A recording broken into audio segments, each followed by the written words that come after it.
Hey humans, it's Hannah. Welcome back to the second channel. On this channel, all we do is read your scary stories that you submitted to me, and I read them out loud and react to them in a video. I skim the stories so I know if it'll fit well into the format of the video, but I don't fully read them, so it's kind of like my first raw reaction to them as well.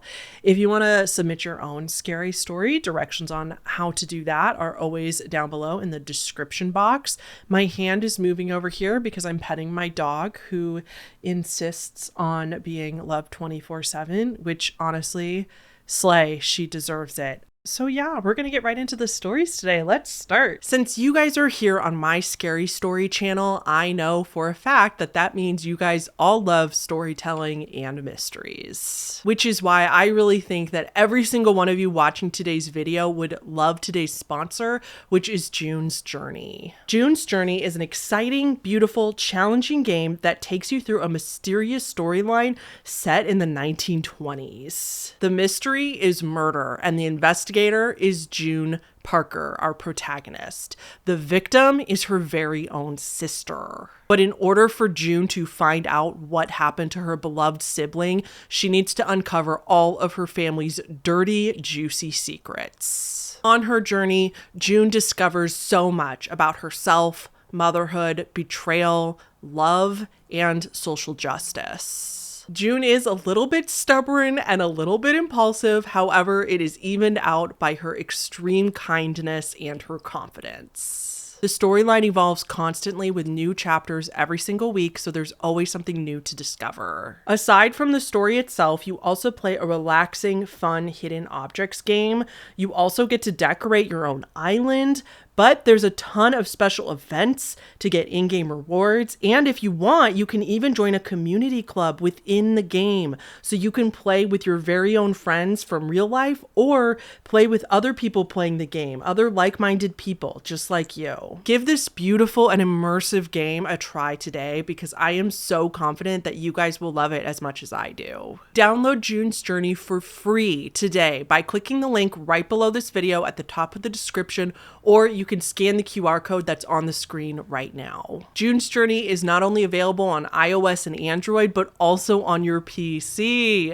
Give it a try today. Let me know what you guys think, and let's get back into the stories. Okay, story number 1 says, "Hi Hannah, thank you for your amazing videos. I wish to remain anonymous for this story. So the place that I'm about to talk about is pretty infamous, not only locally, but on a much larger scale. I know Ghost Adventures covered this particular cemetery, and any Google search about it will yield a pretty significant amount of information.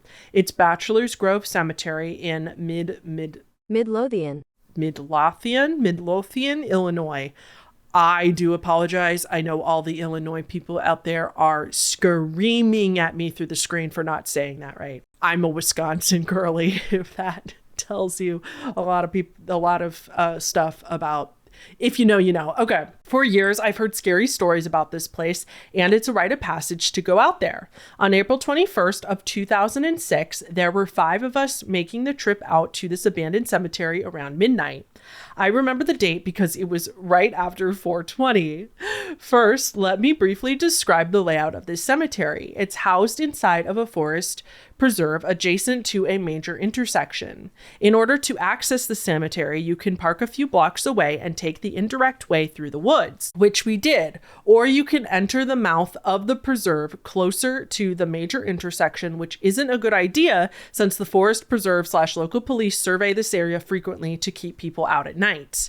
We only had a few flashlights on this night, and our now technologically obsolete cell phones with minimal capacity compared to what we have now, including built-in flashlights, were pretty unhelpful in this pitch black of night. Entering this forest preserve at night was a stupid idea in hindsight.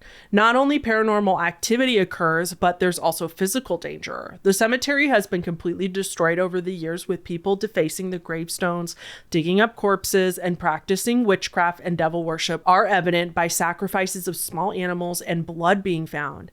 I had heard from friends that they interrupted a ritual and were chased out by cloaked men, but I didn't experience this personally, so I can't speak on the validity of that.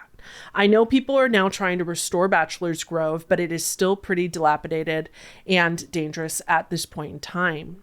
Like I said, you are completely surrounded by darkness as you walk down a beaten path through the depths of a forest preserve until you hit the cemetery on the right side about 3 minutes or so in. It's eerily still and quiet here, and it feels like civilization is light years away. The first thing that seemed off was the smell of fresh flowers. It was so pungent, and yet no flowers were to be seen anywhere, only overgrowth of the forest and grass. Another off thing was the whispers. My friends were ahead of me while I was trying to read some of the remaining gravestones. I played it off like I didn't hear it because it sounded pretty close to my ear, but that couldn't make any sense. On the far left of the cemetery is a quarry pond. We all went over by it as we heard the stories about Al Capone and his mobsters discarding bodies here during the 1920s. One of my friends threw a rock into the pond, and instead of the ripples flowing naturally outward, the ripples began flowing inward towards us. At that point, I was ready to go. I had seen and heard enough. We paid our respects to the most popular gravestone of a mother and infant daughter and made a consensus to leave. I had also taken a disposable camera with me that night and took a few pictures. Up in the treetops on our way out, we saw exactly what others frequently described, which was the jumping orbs of blue lights. It looked as though they were dancing among the leaves.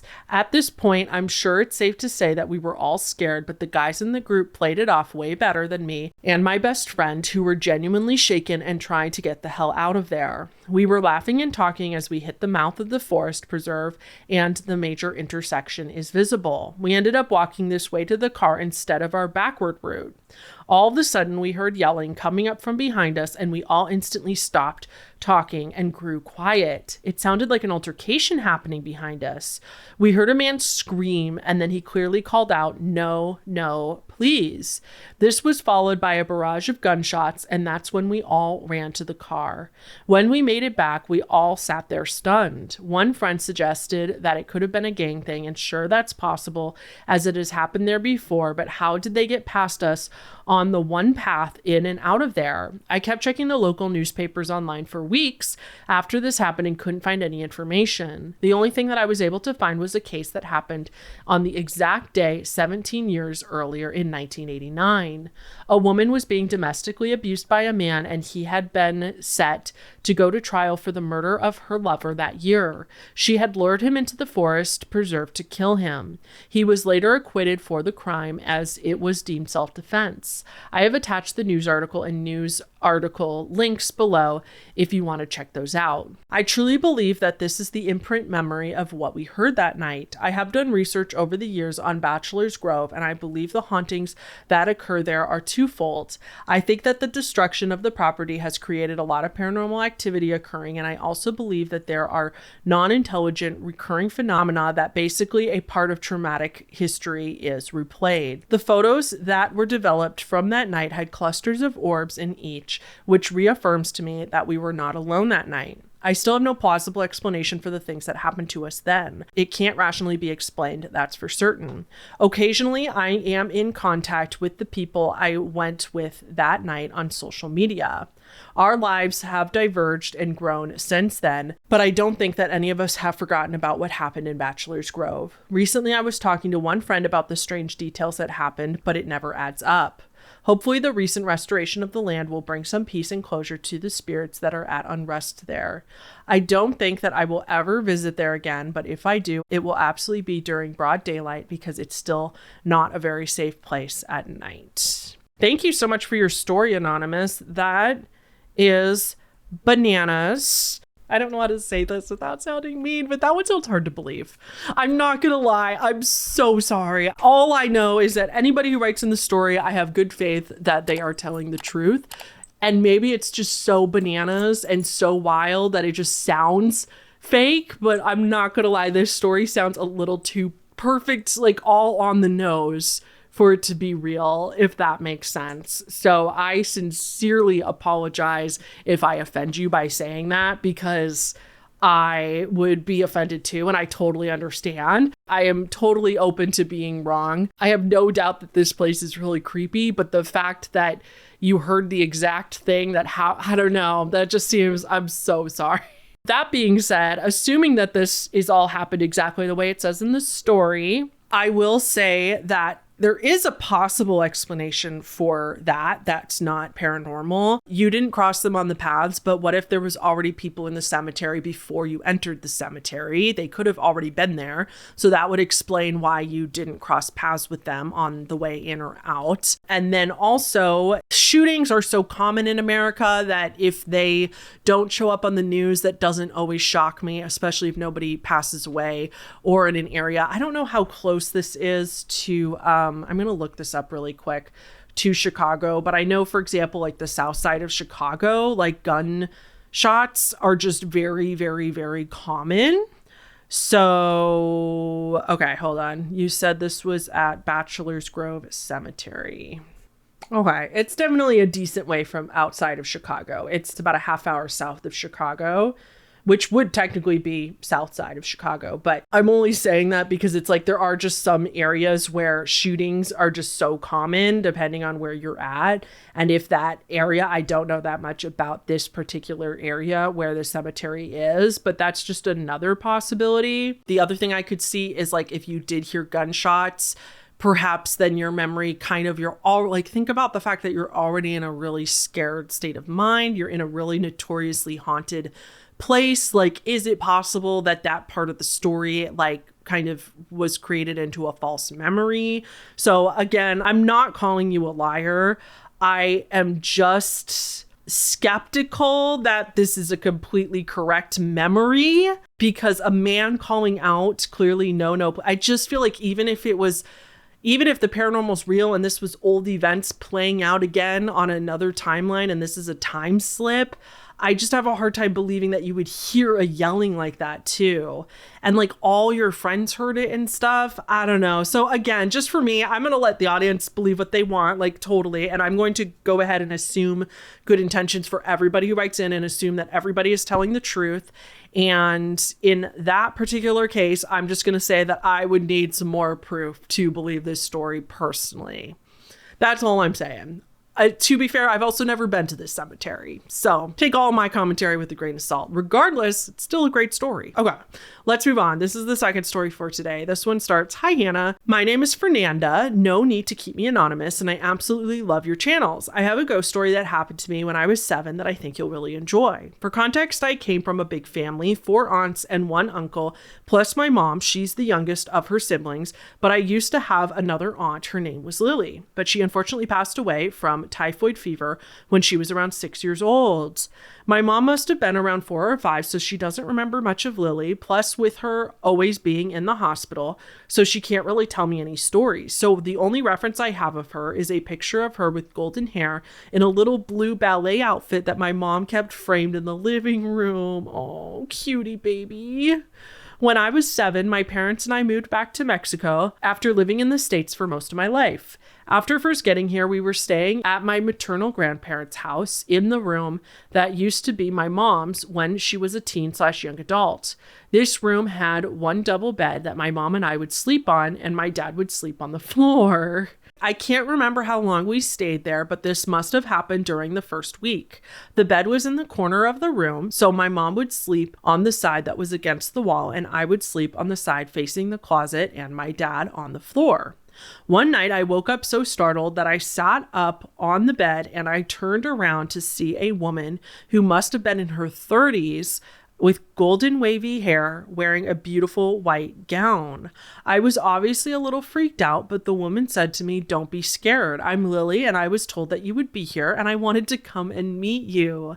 I fell back asleep and told my mom what happened the next day. She started crying and hugged me so tight I couldn't breathe. This happened almost 17 years ago, so I obviously can't remember if I was dreaming or if I actually woke up to my dead aunt saying that she wanted to meet me.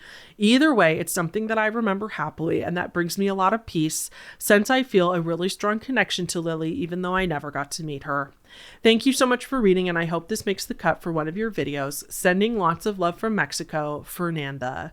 Thank you, Fernanda. I always like to say, so like it might have been a dream, but I don't know if that makes it any less real because there's a lot we don't know about dreams. For all we know, our loved ones could be visiting us in our dreams. Like perhaps that is how our loved ones that have passed away are able to just really quickly stop by and say, hey, and maybe both are true and it's 1000% a dream. But also it's a way for kind of the two sides, the living and the passed on sides are kind of connected, or just kind of maybe not, it's not so black and white in dream world. I like to think that my grandmother visits me when I have a dream about her, but just because it's so mundane and realistic, where it's like nothing crazy happens. She literally just stops in and it's just like me say, oh, hey, you're here, kind of thing. So I like to think that that's a possibility. Okay, the next story for today starts, hi, if you're reading this, I'm going to be crying. I love watching your scary story videos. I have 2 stories and you can read either of them. I'm going to read them both. Story number 1, Blue Shed. You can call me Annie, and when I was 13, I loved hanging out with my friends in the woods behind my middle school. We walked there after school and climbed trees and just to sort of explore. Deep in the woods, there was a big creek that went down into a valley. On the other side of it, there was a big hill that I couldn't see over. One day, me and my 2 other friends decided to walk across a big tree that created a bridge across the water. When I climbed to the top of the hill, I looked down and saw a small blue shed. I called my friends over and we cautiously entered the old shed. It was dirty and there was a sign above the door that said, do not enter. So naturally, you enter. The door creaked open and it was pitch black inside, so friend turned on the flashlight on his phone so we could see. There was an old furniture and even a mini fridge, like someone had been living in there. I took a plastic crown and my friends tried to take one of the armchairs out for some reason. After that, we walked home and didn't think much of it. But about a week later, the 3 of us decided to go back to the blue shed to show our other friend. We were out there for about 2 hours and could not find it. I crossed the creek and looked exactly where it was, but the shed was gone. I'm positive where it was, but there was nothing there. I still have the old crown that I stole, and my friends remember going there. Wow. Okay, and then story number 2 is titled Flood. When I was, I think 11 or 12, I slept in the loft bed. One summer night, I went to sleep as normal, but I woke up at 3 or 4 a.m. and I was soaking wet. The first thing I thought was that I was sweating or something, but my hair, clothes, blankets, pillows, mattress, and even the stuffed animals, all soaking wet.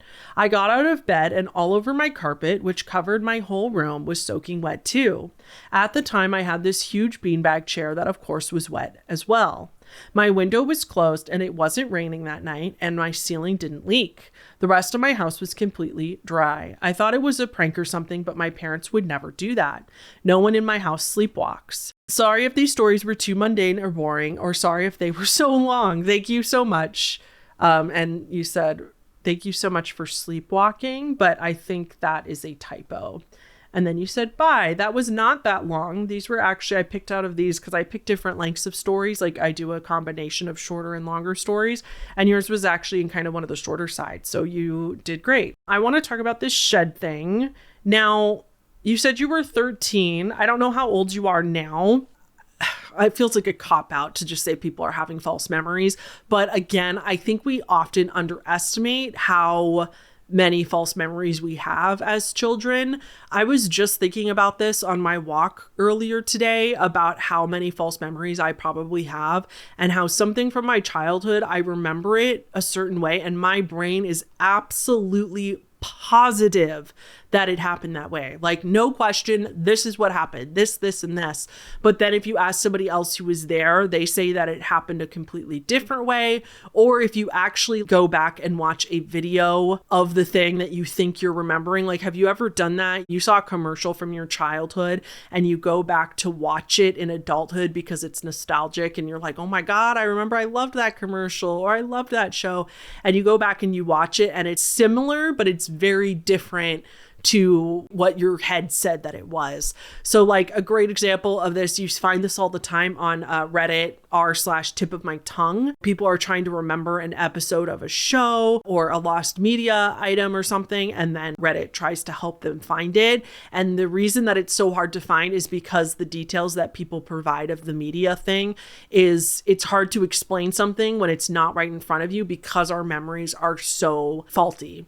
So I think unless you have like a photographic memory, I don't think that's the term we use anymore, but I think unless you have like one of those special memories, I just think it's always a possibility that it's a false memory. So I do kind of wonder if you were connecting 2 different days with the shed. So like you did find the shed one day, but you were misremembering where it was, or you misremembered that it was right across from this log, from this tree going over the water. You know what I mean? So like maybe it was in a completely different part of the forest. I could be completely wrong. You might be remembering this completely right, in which case that is very creepy. Especially, I do like that the shed said do not enter, and a bunch of kids are like, yeah, okay, that means enter, right? And you went in, and it's crazy that you still have the crown, which means that it definitely happened.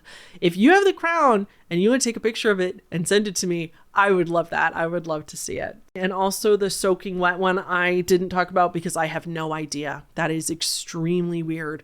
Again, the only thing I can think of is, again, that it was some sort of very, very bizarre dream, because you'd think that if it was still wet the next morning, then your whole family would have looked into where it was flooding. So that's kind of my only thought on that one, but I could also be wrong. So maybe we don't have enough details. So thank you, Annie. Thank you for your story. I appreciate it. Okay.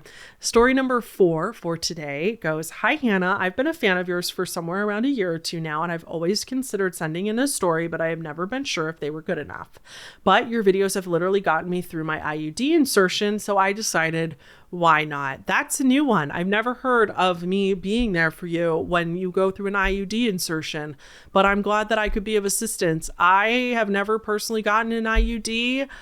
I have heard from people that, especially for people with a uterus that have never gone through childbirth, I'm sure it's super painful either way, but I have heard that it is so incredibly painful and that it is absolutely bizarre that we don't put people under anesthesia, or at least give them localized anesthesia or something for a procedure like this. And I just can't help but think that if men had to get IUDs inserted, we sure as hell would put them under or give them local anesthesia. And most gynos are like, take some Tylenol before you come in. And from girlfriends that I have that have gotten IUDs inserted, I have heard that it is hell on earth for a minute, that it hurts so bad. So yeah, no thanks. If I do have to get one, I am going to find somebody who is willing to do it under anesthesia or under some sort of pain meds. I will pay for it out of pocket because it's just absurd, the things that we put women or AFAB people through. Anyway, okay. My name is Charlie, by the way. He, him, no need to keep me anonymous. Too long, didn't read. I was maybe almost kidnapped with my friend when I was young and really didn't understand what happened. So a bit of background, this happened before I came out as trans, so I was presenting as an 11-year-old girl at that point. I live in a really outdoorsy part of Oregon, PNW Twins, yes. And it has a lot of tourism in the summer. Me and my friend were joined at the hip. We were the only kids in our neighborhood, so we spent every moment of the summer together. I'll just call her E to protect her privacy because I'm not in contact with her anymore. Anyway, E and I were hardcore economists, and when we weren't watching paranormal YouTube or looking for dead bodies in the woods that connected our houses, we were making get-rich-quick schemes. Today, we decided to do a lemonade stand. E's mom had... Sorry. I'm just imagining these kids trying to come up with pyramid schemes. I think Hannah Alonso had an anti-MLM horror story about that, of kids like accidentally starting their own pyramid schemes. Not that you started a pyramid scheme, but it just reminded me of that. Anyway, okay. E's mom had driven us to the store and we got all the supplies we needed and helped us decide where to set up to maximize our profit. We decided on this boat launch a few miles away from our neighborhood. I'm not the best at describing things, so hang with me while I attempt. It was on a river where people came to put in / take out when they were going to float the river, there was also a trailhead for a small hiking trail where people would walk dogs or go fishing. E and I set up our stand right at the trailhead. E's mom helped us set up everything and then asked if our phones were charged and left. This caused some issues later because my mom was under the assumption that E's mom would be staying with us. Business was really good, and we were making a ton of money off of the rich tourists. We had BOGO deals and extra add-ons like frozen berries and lemon wedges. This will be important later. A lot of the people floating the river would come in a shuttle from a nearby resort, so we would get rushes every half an hour or so, but the rest of the time, the lot would be completely empty besides the two of us. Oh my gosh, what amazing little entrepreneurs you are. When I did lemonade stands as a kid, we just did it on the side of the road in our very, very suburban neighborhood. So there wasn't a lot, the only customers would be neighbors and people maybe walking their dogs, but they often didn't have money on them. So what smart little entrepreneurs to go to a very populated place. It was during one of these lulls when a car pulled into the parking lot. It was just a dirt clearing by the loading dock. E and I were instantly really excited because more money, yay! But we first got the vibe something was off when, even though almost the whole area was empty, the car parked literally right beside us, and then for the next 5 minutes, no one got out. That's so awkward.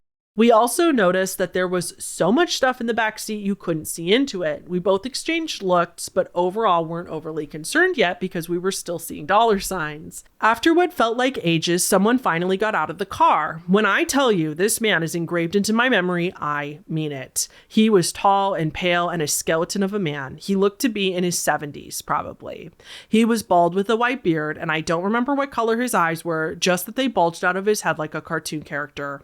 Another thing that struck me as weird was that he didn't have any canoe or floaty with him, given it could have been in his car, but it was a small car, like a Prius or something, and it looked so crowded I didn't see how. Despite the beige/red flags, E and I still called out to him like the dumb child business people we were.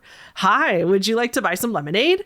We asked him. He came over and started asking about prices. He seemed like a sweet man, if not a little creepy. We told him about the different prices and the berries and the lemon wedges. How much are the lemon wedges? He asked. They're free, we repeated. I'll just take a lemon wedge. E and I gave each other a confused look because, frankly, it was an odd request. Who comes up to a lemonade stand just for a free slice of lemon? But we gave each other a shrug, making a mental note that we'd have to explain it better next time, and handed him a wedge. At least this guy, who was now giving us major creep vibes, would leave us alone. Except he didn't. This man held the wedge up to his lips with both hands and started sucking the lemon juice, not moving.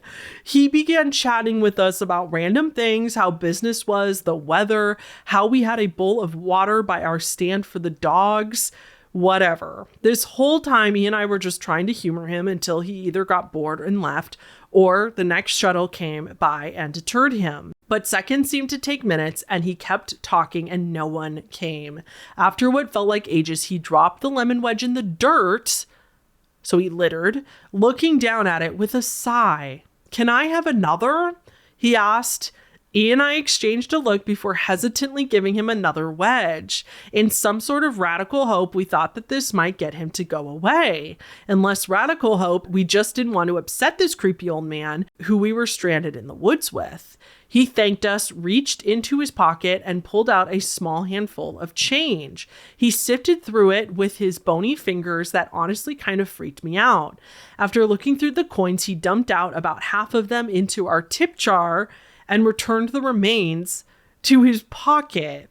We made a spectacle out of thanking him, silently pleading for him to leave, but he didn't. He went back to chatting with us. Soon the conversation turned to be about our lack of seating. We didn't have any chairs, but if we felt our legs getting tired, we'd take turns leaning against the trail marker behind us, and we assured him it was fine and we didn't mind, but he wasn't hearing any of it. Hang on for a second. I have something for you too, he said before going back to his car and opening his trunk. I haven't read the rest of the story yet. I don't care if this guy's intentions were completely innocent and he was just a lonely man You don't talk to children. You just don't go make conversation with children like this or minors. It's creepy no matter what your intentions are because you have nothing in common with children. There's nothing to talk to them about. He didn't even like have a kid with him. You know that saying that it's like children be aware of adults asking you for help because an adult doesn't need a child's help.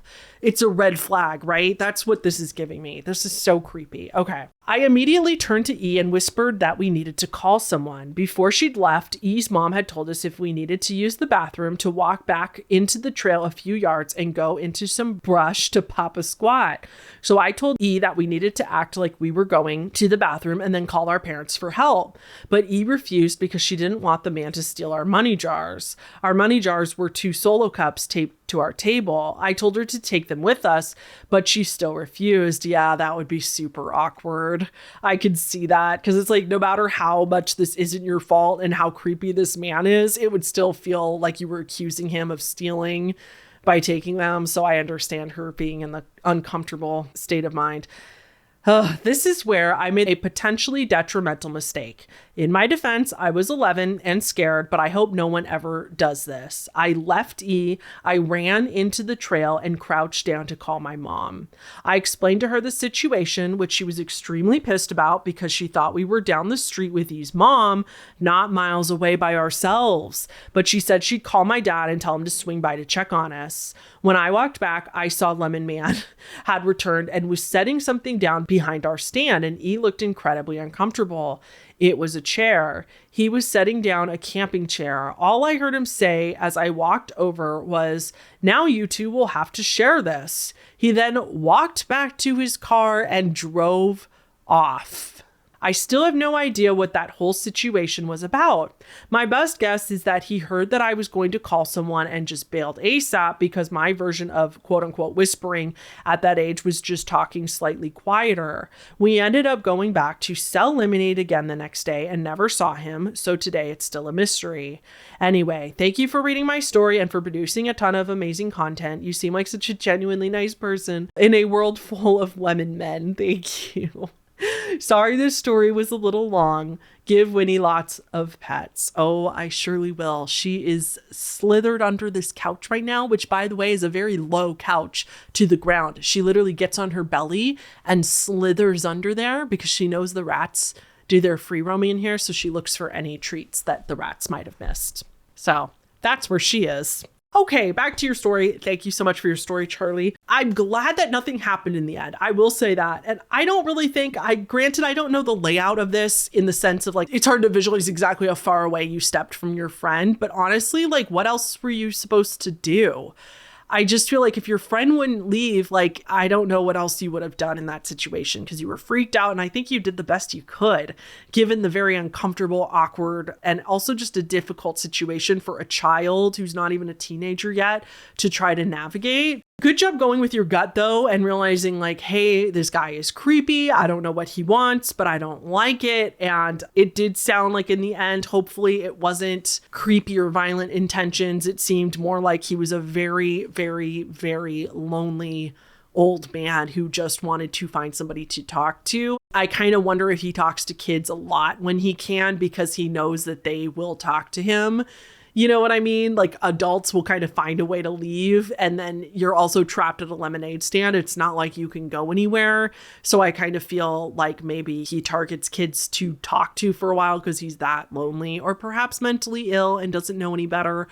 But to me, that's just not really an excuse. Like you just like, that's so creepy. Just leave kids alone. If you're not caring for that child or for a kid is not in your immediate care, if you're not their teacher, their camp counselor, or their parent or a trusted family member, then leave kids alone. Like you have nothing in common with them.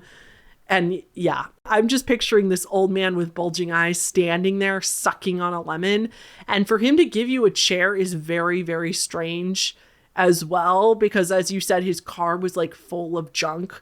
And no judgment to people whose cars are full of junk because like I understand that that's very common and everything. But if it's full of junk, It's hard to believe that the chair would be in really good shape or super, super clean. So it's just kind of a weird thing to give that to somebody when it's like, we don't want that. I don't know. He just crossed all sort of boundaries here that are very, very creepy. And it does make you wonder what would have happened if you hadn't gone to talk on the phone and he didn't like kind of get the vibe that you were calling in backup. Maybe he didn't know that you guys had cell phones, you know what I mean? And then he saw that you did and then was like, oh, fuck. So I don't know. Charlie, that was a crazy story. Thank you so much. Definitely a different type of story too. Some like non-paranormal stories mixed in are always fun. Okay, and our last story for today goes, Hi, Hannah. I discovered your channel back in 2023, and I love watching your videos at the gym or while I'm winding down for bed.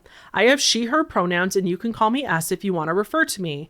Thank you for taking the time out of your day to read my story, and I hope you enjoy. In September of 2020, my grandmother suddenly passed away in an accident. It completely took our family by shock.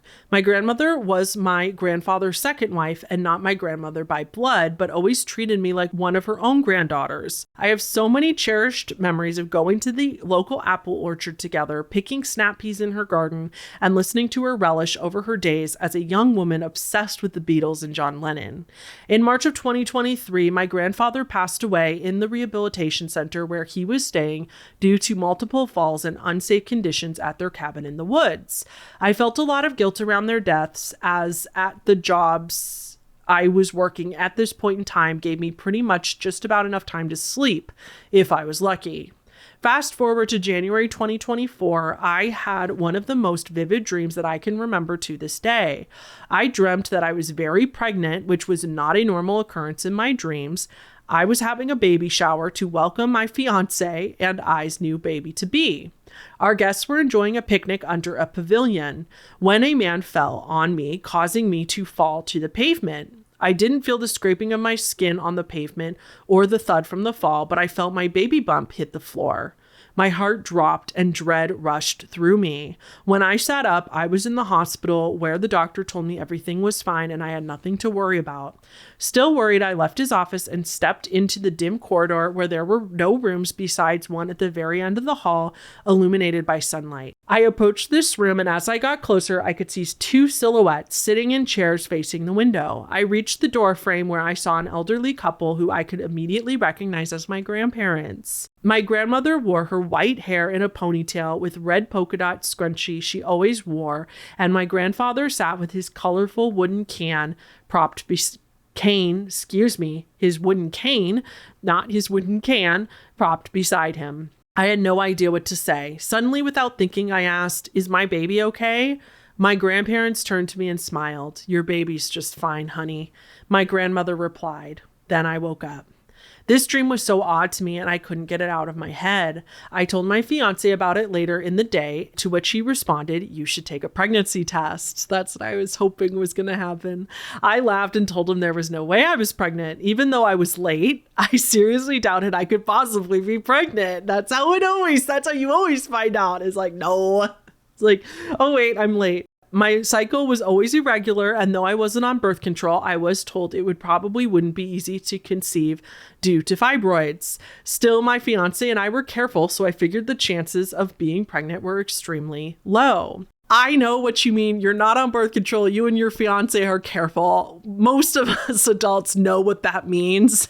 No judgment whatsoever, but also like, come on, girl. We totally know that is not very effective. After my fiance urged me to buy a test the rest of that day, I caved and bought one the next morning. I was so ready to give him the classic "I told you so." I was so excited. I haven't read the story, but I know where it's going and I'm already giddy. I love pregnancy. Okay. I was so ready to give him the classic "I told you so." I'm pretty sure we even bet $10 on it too. I took the test and put it face down on the bathroom counter, waiting 2 minutes for the result. I was tired after a long night shift and could not wait to win this bet and get some sleep. Before I know it, the 2 minutes was up and I picked up the test, ready to just toss it in the trash and go about my day. But to my surprise, there was a little plus sign. A positive result. I was in shock as I walked back to our bedroom to tell my fiance that he won our bet. After 3 more tests, we were pretty sure that this wasn't a fluke.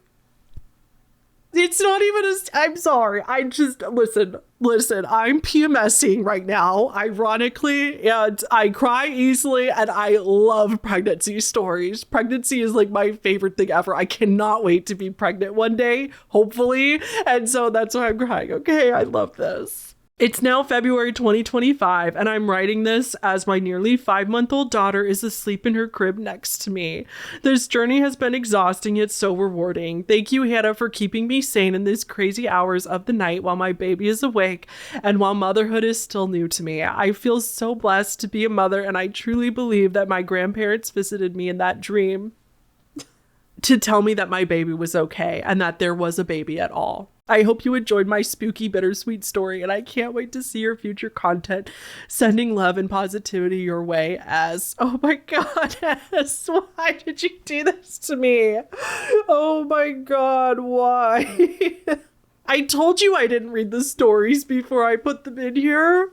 I think this also confirms the story we read earlier. I believe in this video, we read a story earlier about another dream where I just said that I think people visit us in our dreams. And isn't that just so sweet? And I think that S's story just confirmed that. Thank you so much. Congratulations on your baby. I know you said that they are 5 months old now, but congratulations. I'm so glad that you had a healthy pregnancy and baby. And I'm glad that the falling part was in your dream and not in real life. It's just so funny because I just had a pregnancy dream the other night too.